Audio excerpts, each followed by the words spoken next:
যেন পেটের ভিতরে অনেকগুলো সাপ জমা হয়েছে, সাপের বাচ্চাগুলো পেটের ভিতরে যেমন আক্রমণ করতেছে। এই অবস্থায় দেশের সব ডাক্তার, কবিরাজ, homeopathic, allopathic, herbal, Calcutta herbal কোনটাই আর কাজ হইতেছে না। একজন কবিরাজ পাওয়া গেছে, অনেক দূরের একজন কবিরাজ। সব মানুষ বলল অমুক জায়গাতে একজন কবিরাজ আছে, যত বড় কঠিন রোগী হোক এই কবিরাজ ভালো করতে পারে। হাজ্জাজ ইবনে ইউসুফ তাকে আনলো সৈন্যদের মাধ্যমে। আনার পরে এই কবিরাজ বলল, আপনার একটা চিকিৎসা আছে, আমি সেই চিকিৎসাটা করব। এই চিকিৎসাটা হলো একটা গোস্তের টুকরা সুতার মধ্যে বেঁধে সেই গোস্তের টুকরাটা মুখ দিয়ে ঢুকিয়ে পেটের ভিতরে এটাকে প্রবেশ করাইতে হবে। মহাগ্রন্থ পবিত্র কোরআনে কারিমের সূরাতুল বাকারা থেকে দুইটি আয়াত তেলাওয়াত করেছি।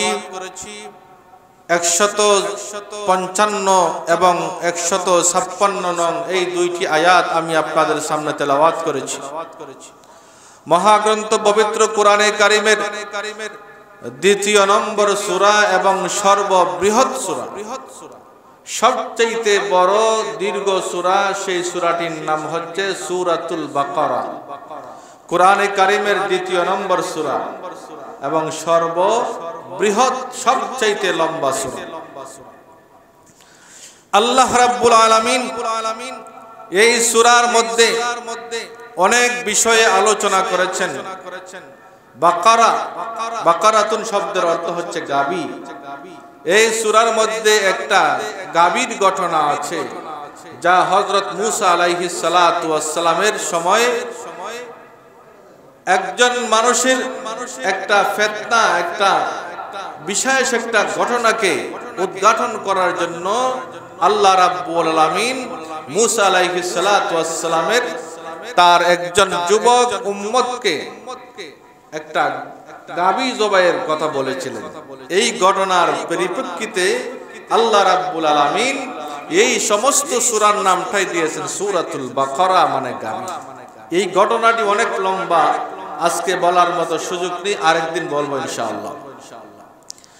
আল্লাহ রাব্বুল আলামিন সূরাতুল বাকারার 155 নং আয়াতে तमाम পৃথিবীর মানুষকে আল্লাহ তাআলা উল্লেখ করে বলতেছেন, আমরা তো সবাই মনে করি যে আমরা সবাই সুখে থেকে, আরামে আয়েশে থেকে, প্লাটের ভিতরে এসি রুমে থেকে,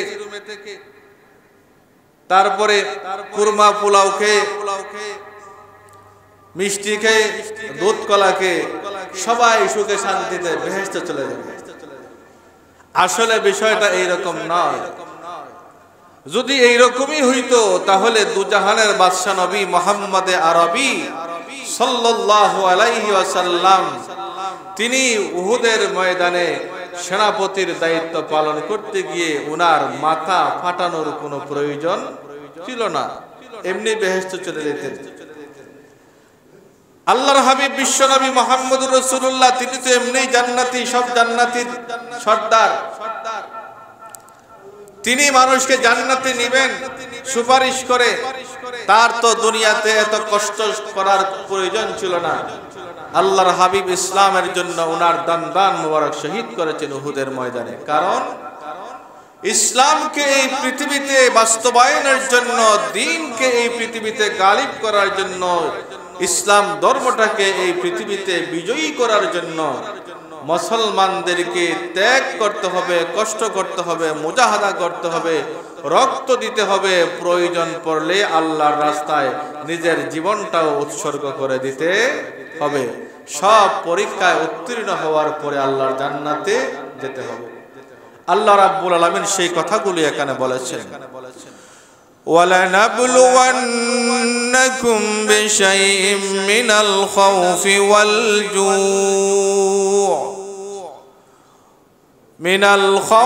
وَالْجُوعِ وَنَقْصٍ مِّنَ الْأَمْوَالِ وَالْأَنفُسِ وَالثَّمَرَاتِ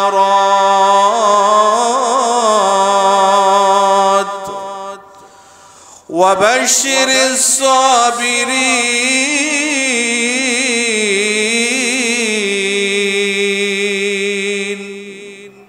আল্লাহ রাব্বুল আলামিন বলতেছেন, ওয়ালা নাবলুওয়ান্নাকুম, ঈমানদাররা, আমি আল্লাহ তোমাদেরকে অবশ্যই অবশ্যই পরীক্ষা নিব। বিশাইইম মিনাল খাউফি ওয়াল জু'i ওয়া নাকসিম মিনাল আমওয়ালি ওয়াল আনফুসি ওয়াস সামারাত। ভয় দিয়ে আমি তোমাদেরকে আল্লাহ এই পৃথিবীর মধ্যে পরীক্ষা করব, আবার তোমাদেরকে ক্ষুধা দিয়ে দারিদ্রতা দিয়ে আমি আল্লাহ তোমাদেরকে এই পৃথিবীর মধ্যে পরীক্ষা করব। ওয়া নাকসিম মিনাল আমওয়াল,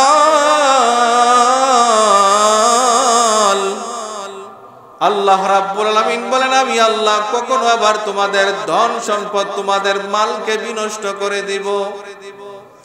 তোমাদের মালকে নষ্ট করে আমি আল্লাহ পরীক্ষা নিব। যদি তোমরা সেই পরীক্ষার মধ্যে উত্তীর্ণ হতে পারো তাহলে ওয়াবাশশিরিস সাবিরিন, ধৈর্যশীলদের জন্য আল্লাহর জান্নাতের সুসংবাদ। ওয়াল আনফুস, আল্লাহ রাব্বুল আলামিন বলেন শুধু সম্পদ নষ্ট করে এখানেই শেষ নয়, তোমাদের শরীরের মধ্যে আমি আল্লাহ অনেক সময় রোগ ব্যাধি দিয়ে অ্যাক্সিডেন্ট দুর্ঘটনা করে হাত পা অঙ্গ প্রত্যঙ্গ নষ্ট করে আমি আল্লাহ তোমাদেরকে পরীক্ষা করব। যদি সেই পরীক্ষার মধ্যে তুমি উত্তীর্ণ হতে পারো, সবর করতে পারো, ধৈর্যশীল হতে পারো, ওয়াবাশশিরিস সাবিরিন, ধৈর্যশীলদের জন্য আল্লাহর জান্নাতের সুসংবাদ রয়েছে।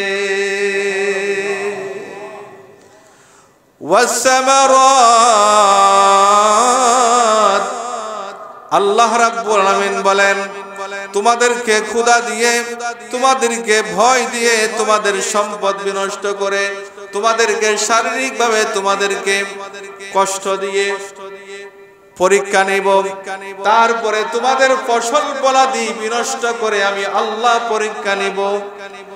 এই সমস্ত পরীক্ষার মধ্যে যদি তুমি ধৈর্যশীল হতে পারো বান্দা, তাহলে তোমার জন্য আমি আল্লাহর পক্ষ থেকে জান্নাতুল ফেরদাউসের সুসংবাদ রয়েছে।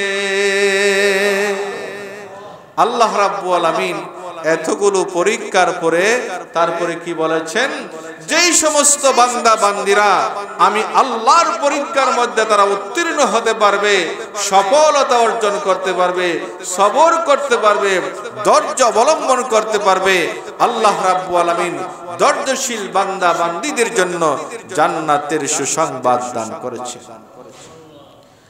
الذين إذا أصابتهم مصيبة قالوا إنا لله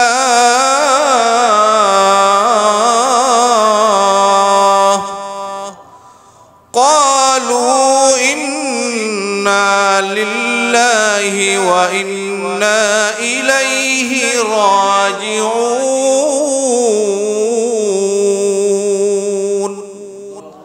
আল্লাহ রাব্বুল আলামিন তারপরে বলতেছেন আল্লাযীনা ইযা আসাবাতুহুম মুসিবাহ, যদি কোনো বান্দা বান্দীদের উপর আল্লাহর পক্ষ থেকে মুসিবত আসে, মুসিবাত শব্দের অর্থ বিপদ, মুসিবত সমস্যা, পরীক্ষা, যদি কোনো বান্দা বান্দীদের উপর আল্লাহর পক্ষ থেকে মুসিবত আসে, বালা আসে, পরীক্ষা আসে, বিপদ আসে, সেই সময় সেই যদি বলে ক্বালু ইন্না লিল্লাহি ওয়া ইন্না ইলাইহি রাজিউন, ও বান্দা আমি আল্লাহর পক্ষ থেকে যদি তোমার উপর কোনো মুসিবত আসে, পরীক্ষা আসে, তাহলে তোমরা বলো ইন্না লিল্লাহি ওয়া ইন্না ইলাইহি রাজিউন। এর অর্থ হলো আল্লাহ আপনি যেইভাবে সন্তুষ্ট আছেন আমরাও আপনার প্রতি সেইভাবেই সন্তুষ্ট রয়েছি। আল্লাহ আপনি যদি আমাদের উপর পরীক্ষা দিয়ে, বিপদ দিয়ে, বালা মুসিবত দিয়ে, শারীরিক টেনশন দিয়ে, শারীরিক অসুস্থতা দিয়ে, আমাদের ধন সম্পদ বিনষ্ট করে, ফল ফলাদি, ফসল ফলাদি বিনষ্ট করে যদি আপনি আমাদের প্রতি সন্তুষ্ট থাকেন, আল্লাহ আমরাও আপনার প্রতি সন্তুষ্ট আছি। এই জন্য বিপদে আপদে যে কোনো সমস্যায় পড়লে কি পড়তে হবে? ইন্না লিল্লাহ। আল্লাহ রাব্বুল আলামিন সেটা শিক্ষা দিয়েছেন। ক্বালু ইন্না লিল্লাহি ওয়া ইন্না ইলাইহি রাজিউন। বিপদের সময় বান্দা বলো, আল্লাহ রাব্বুল আলামিন বলতেছেন ক্বালু, হে আমার বান্দা বান্দীরা তোমরা বলো ইন্না লিল্লাহি ওয়া ইন্না ইলাইহি রাজিউন। হে আল্লাহ, আমরা আপনার জন্য সন্তুষ্ট আছি, আপনিও আমাদের প্রতি সন্তুষ্ট থাকেন। হে আল্লাহ, আপনি যেইভাবে সন্তুষ্ট, আপনি যদি আমাদের প্রতি বালা মুসিবত দিয়ে আপনি সন্তুষ্ট থাকেন, রোগ বালাই দিয়ে আমাদের প্রতি আপনারা যদি সন্তুষ্ট থাকেন, আমাদেরকে বন্যা দিয়ে আমাদের দেশ নষ্ট করে ফসল ফলাদি ঘর বাড়ি বিনষ্ট করে যদি আপনি সন্তুষ্ট থাকেন, আল্লাহ আপনার প্রতি আমাদের কোনো অভিযোগ নাই, আমরা আপনার প্রতি সন্তুষ্ট আছি। এটাই হলো প্রকৃত ঈমানদার, প্রকৃত আল্লাহর বান্দা, প্রকৃত নেককার বান্দা বান্দীদের এমনই চরিত্র হওয়া দরকার। আল্লাহর হাবিব বিশ্বনবী মুহাম্মদুর রাসূলুল্লাহ সাল্লাল্লাহু আলাইহি ওয়াসাল্লাম তার যতগুলো সাহাবায়ে কেরাম ছিলেন, আল্লাহ তাআলা সাহাবায়ে কেরামদেরকে পরীক্ষা করেছেন। নবীদেরকে তো আল্লাহ তাআলা পরীক্ষা করেছেন, নবীর সাহাবায়ে কেরামদেরকে পরীক্ষা করেছেন। আল্লাহর হাবিব বিশ্বনবী মুহাম্মদুর রাসূলুল্লাহ সাল্লাল্লাহু আলাইহি ওয়াসাল্লামের একজন মহিলা সাহাবিয়া ছিলেন, ওনার নাম ছিল হযরত সুমাইয়া রাদিয়াল্লাহু তাআলা আনহা। সহিহ বুখারী শরীফের হাদিসের মধ্যে উল্লেখ আছে, এই সুমাইয়া রাদিয়াল্লাহু তাআলা আনহা 17 নম্বর মুসলমান ছিলেন। নবীজির কাছে যারা ইসলাম ধর্ম গ্রহণ করেছেন, এর মধ্যে সিরিয়াল ভাবে হযরত সুমাইয়া রাদিয়াল্লাহু তাআলা আনহার ইসলাম ধর্ম গ্রহণ করার সিরিয়াল নাম্বার কত? জোরে বলতে হবে, সিরিয়াল নাম্বার কত? আল্লাহর হাবিব বলেছেন এই মহিলাকে, এই সুমাইয়াকে, সুমাইয়া তুমি জান্নাতের মধ্যে হাসতে হাসতে প্রবেশ করবে। আমার ভাইয়েরা, হযরত সুমাইয়া রাদিয়াল্লাহু তাআলা আনহা এবং উনার স্বামী ইয়াসির রাদিয়াল্লাহু তাআলা আনহু, এই দুইজন যখন ইসলাম ধর্ম গ্রহণ করলেন, ইসলামের প্রাথমিক যুগে, ইসলামের সূচনা কালে ইসলাম ধর্ম গ্রহণ করা মুসলমানদের জন্য সহজ ছিল নাকি অনেক কঠিন ছিল? অনেক কঠিন ছিল। ইসলাম ধর্ম গ্রহণ করলে রাস্তা দিয়ে হেঁটে যাওয়া যাইত না।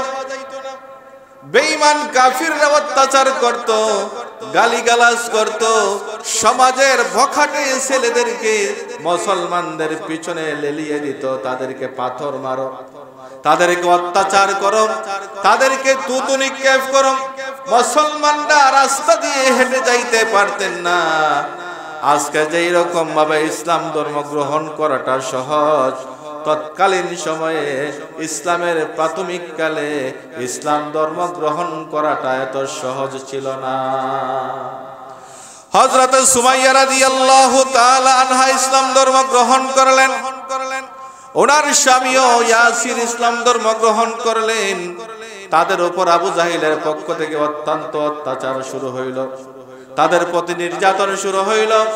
তাদেরকে হাত পা বেঁধে, সুমাইয়া রাদিয়াল্লাহু তাআলা আনহাকে হাত পা বেঁধে আবু জাহিল মরু প্রান্তরে শুয়াইয়া রেখেছে, গালাগালি করেছে দিনের পর দিন, মাসের পর মাস। ইসলামের প্রাথমিক যুগে হওয়ার কারণে তাদের পক্ষে দাঁড়ানোর মতো মানুষ ছিল না।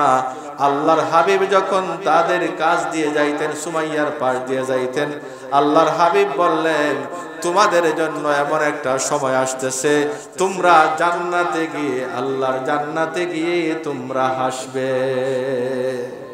সারাদিন 24 ঘন্টায় তাদের উপর অত্যাচার। সুমাইয়া রাদিয়াল্লাহু তাআলা আনহা এবং ওনার স্বামী ইয়াসিরের একটা মানুষকে সকাল থেকে সন্ধ্যা পর্যন্ত যদি অত্যাচার করে, এই মানুষটা বাঁচতে পারে? এই মানুষটার, সেও তো একজন মানুষ, তারও তো প্রাণ, তাদেরও তো জান। সকাল থেকে সন্ধ্যা খাওয়া নেই, দাওয়া নেই, অত্যাচার, মরু প্রান্তরে রৌদ্রের মধ্যে শোয়াইয়া অত্যাচার করে, বুকের মধ্যে পাথর চাপা দিয়ে রাখে। এই অবস্থায় চলছে মাসের পর মাস। কয়েক বছর চলে গেল, এত অত্যাচার করার পরেও যখন সুমাইয়া রাদিয়াল্লাহু তাআলা আনহা ইসলাম ধর্ম ত্যাগ করলেন না এবং ওনার স্বামী ইয়াসিরও ইসলাম ধর্ম ত্যাগ করলেন না, আবু জাহিল দেখলো না এদেরকে তো আর অত্যাচার করে ইসলাম ধর্ম থেকে তাদেরকে সরানো যাবে না। একদিন আবু জাহিল অত্যাচারী বেঈমান কাফির অভিশপ্ত এই আবু জাহিল একটা বর্ষা নিয়ে, লোহার বর্ষা নিয়ে হযরত সুমাইয়া রাদিয়াল্লাহু তাআলা আনহার লজ্জাস্থানের মধ্যে এমন জোরে আঘাত করেছে, রক্ত প্রবাহিত হইতে হইতে হযরত সুমাইয়া রাদিয়াল্লাহু তাআলা আনহা চিরদিনের জন্য এই পৃথিবী থেকে তিনি মৃত্যুবরণ করলেন, শহীদ হয়ে। আমার ভাইয়েরা, এটি সাধারণ কোনো ঘটনা ছিল না। একজন মানুষকে লোহার বর্ষা দিয়ে ইসলামের জন্য, ইসলাম ধর্ম ত্যাগ না করার কারণে, ইসলাম ধর্ম গ্রহণ করার কারণে, লা ইলাহা ইল্লাল্লাহু মুহাম্মাদুর রাসূলুল্লাহ এই কালিমা গ্রহণ করার কারণে হযরত সুমাইয়া রাদিয়াল্লাহু তাআলা আনহাকে শুধু অত্যাচার, নির্যাতন, গালিগালাজ, পাথর নিক্ষেপ, রৌদ্রের মধ্যে শুয়াইয়া এতটুকুর মধ্যে সীমাবদ্ধ রইল না, আবু জাহিল বর্ষা দিয়ে হযরত সুমাইয়ার লজ্জাস্থানের মধ্যে আঘাত করেছে। অত্যন্ত কষ্ট পেয়ে, অত্যন্ত নির্মম ভাবে তাকে শহীদ করে দেওয়া হলো। হযরত সুমাইয়া রাদিয়াল্লাহু তাআলা আনহা তিনি শাহাদাতের রোমিও সুদা পান করে এই পৃথিবী থেকে তিনি বিদায় গ্রহণ করলেন। কিন্তু আল্লাহ রাব্বুল আলামিনের প্রতি যে তিনি ঈমান এনেছেন আর বিশ্ব নবী মুহাম্মদুর রাসূলুল্লাহর প্রতি যে তিনি ঈমান এনেছেন, সেই ঈমান বিন্দু মাত্র সময়ের জন্য ত্যাগ করেন না। হযরত সুমাইয়া রাদিয়াল্লাহু তাআলা আনহা तमाम পৃথিবীর মুসলমানদেরকে শিক্ষা দিয়ে গিয়েছেন, ও মুসলমান, আজকে দেখো আমি ইসলাম ধর্ম গ্রহণ করার কারণে আমার প্রতি কত অত্যাচার, নির্যাতন হয়েছে, কিন্তু আমি ইসলাম ধর্ম গ্রহণ করি নাই। আমার জীবন দিয়ে আমি শহীদ হয়েছি, দুনিয়া ত্যাগ করেছি, কিন্তু আল্লাহ রাব্বুল আলামিনের প্রতি ঈমান আমি ত্যাগ করি না। আমার সম্মানিত মুসল্লি ভাইরা, সাহাবায়ে কেরাম রাদিয়াল্লাহু তাআলা আনহুম আজমাইন, এমনকি মহিলা সাহাবীরা, পুরুষ সাহাবীরা যেই রকম ইসলামের জন্য জীবন দিয়েছেন, মহিলারাও ইসলামের জন্য জীবন দিয়েছেন।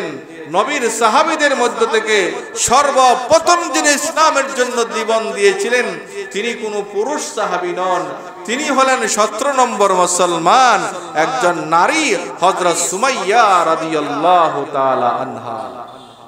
আজকে নবীর সাহাবী হযরত সুমাইয়া জীবন দিয়ে তিনি আমাদেরকে, মুসলমানদেরকে এই কথা আমাদেরকে বুঝিয়ে দিয়ে গেলেন, ও মুসলমান, ও ঈমানদার, কিয়ামত পর্যন্ত যারা এই পৃথিবীতে ঈমান আনবে, লা ইলাহা ইল্লাল্লাহ মুহাম্মাদুর রাসূলুল্লাহ এই কালিমা যারা গ্রহণ করবে, মনে রাখবে তোমাদের উপর আমি সুমাইয়ার মতো অত্যাচার আসতে পারে, আমি সুমাইয়া যে এরকম অত্যাচার, নির্যাতন সহ্য করে আমি শহীদ হয়েছি, ইসলাম ধর্ম ছাড়ি নাই, তোমাদেরকেও এইরকম ইসলামের পথে অটল এবং অবিচল থাকতে হবে, ইসলাম কখনো ত্যাগ করা যাবে। আমার ভাইয়েরা, হযরত সুমাইয়া জীবন দিয়ে तमाम পৃথিবীর মুসলমানদেরকে তিনি শিক্ষা দিয়ে গেলেন, মুসলমানরা কখনো বেঈমান কাফিরদের সামনে মাথা নত করে না, জীবন দিতে পারে কিন্তু মাথা নত করতে পারে না। ইসলামের জন্য মুসলমানরা যুগে যুগে জীবন দিয়েছেন, অত্যাচার, নির্যাতন সহ্য করেছেন, কিন্তু মুসলমানরা ঈমানের প্রতি অবিচল থেকেছে।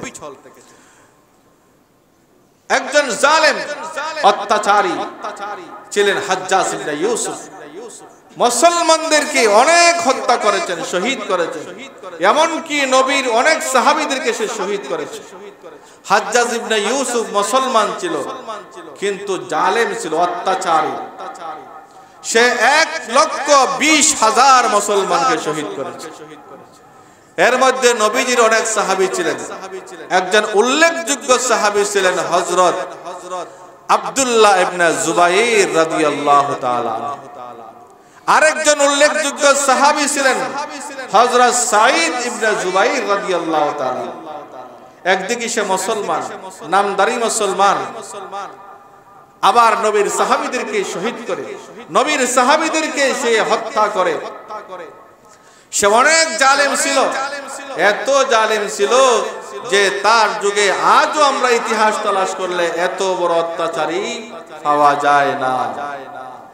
আমার সম্মানিত মুসল্লি ভাইরা, এই হাজ্জাজ ইবনে ইউসুফ তার ইন্তেকালের আগে তার এই রকম অবস্থা হয়েছে, তার জানের মধ্যে কোনো শান্তি নেই, অশান্তি। তার একটা রোগ হয়েছে, এই রোগটার নাম ছিল জামহারিরি। এটা হচ্ছে ঠান্ডা জনিত রোগ, এমন ঠান্ডা তার কলিজার মধ্যে ঠান্ডা। এটা তো আসলে রোগ নয়, এটা আল্লাহর গজব, এটা আল্লাহর গজব। সে সাঈদ ইবনে জুবাইর রাদিয়াল্লাহু তাআলা আনহু একজন বিশিষ্ট সাহাবী ছিলেন। উনাকে যখন সে শহীদ করেছে বিনা কারণে, উনাকে শহীদ করার পরে সে যখন বাসায় গেল, তার মনের মধ্যে একটা বিরাট আতঙ্ক তৈরি হলো। এখন ঘুমাইলেই, সে ঘুম গেলেই দেখে যে সাঈদ ইবনে জুবাইর তাকে এসে ধরতেছেন, তাকে মেরে ফেলার জন্য। তিন নবীজির একজন বিশিষ্ট সাহাবী ছিলেন, এর আগে তো সে মানুষকে হত্যা করেছি। সাঈদ ইবনে জুবাইর রাদিয়াল্লাহু তাআলা আনহু হত্যা করার পর যখনই সে ঘুমাইতে যায়, তার তো আর ঘুম লাগে না।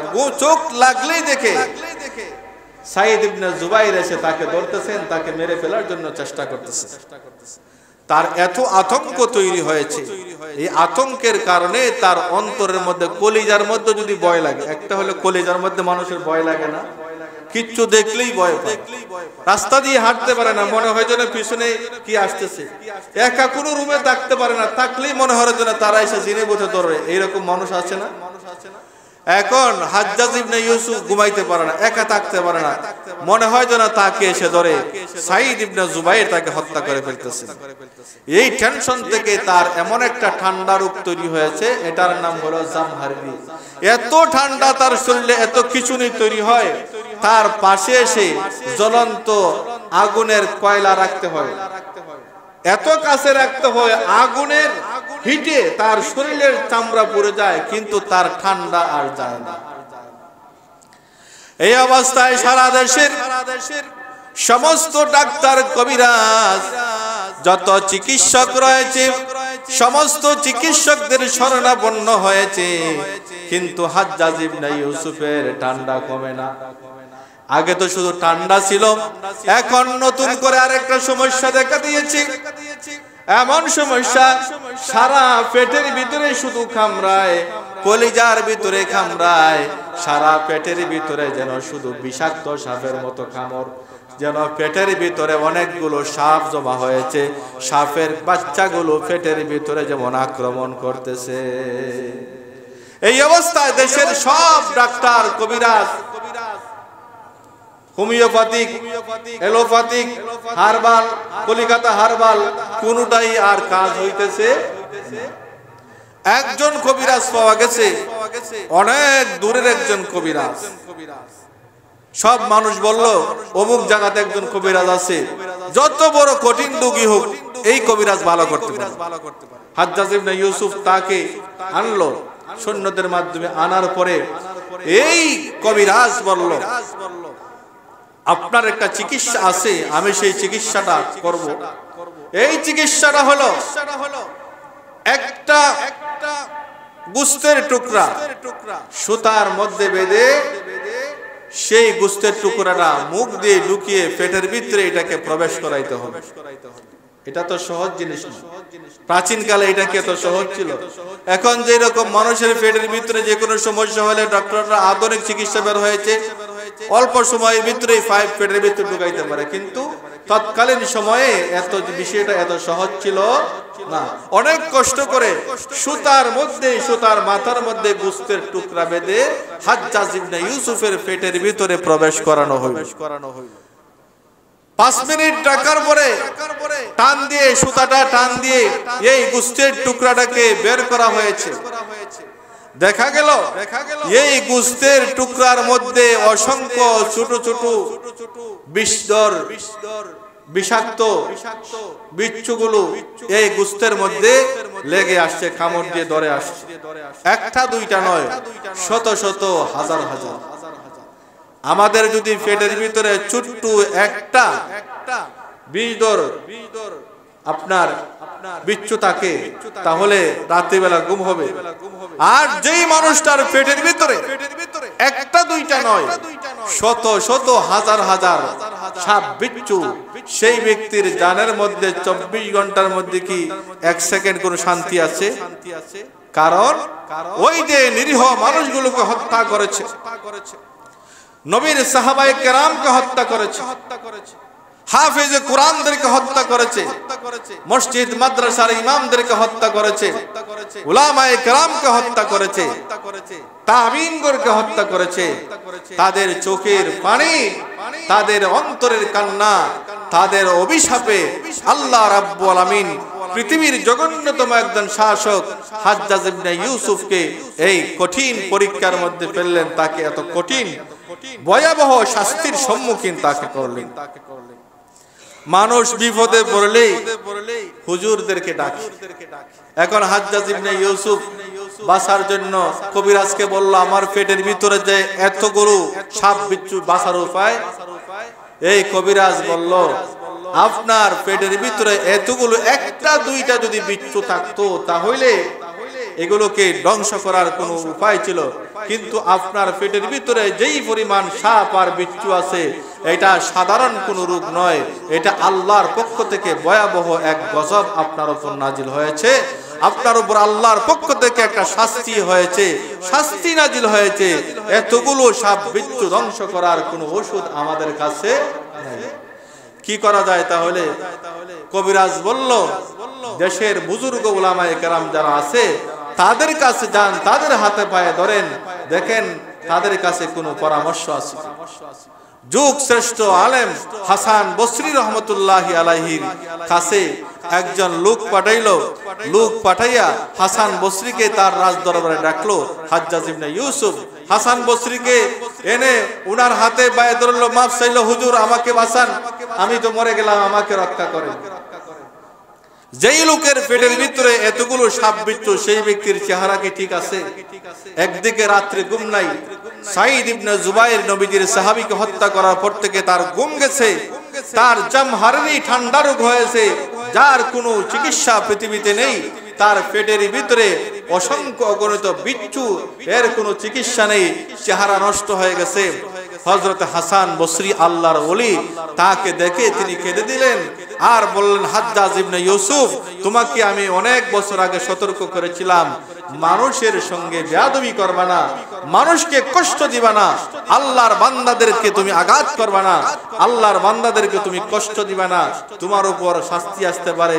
এই যে তোমার উপর আল্লাহর পক্ষ থেকে ভয়াবহ শাস্তি আসে।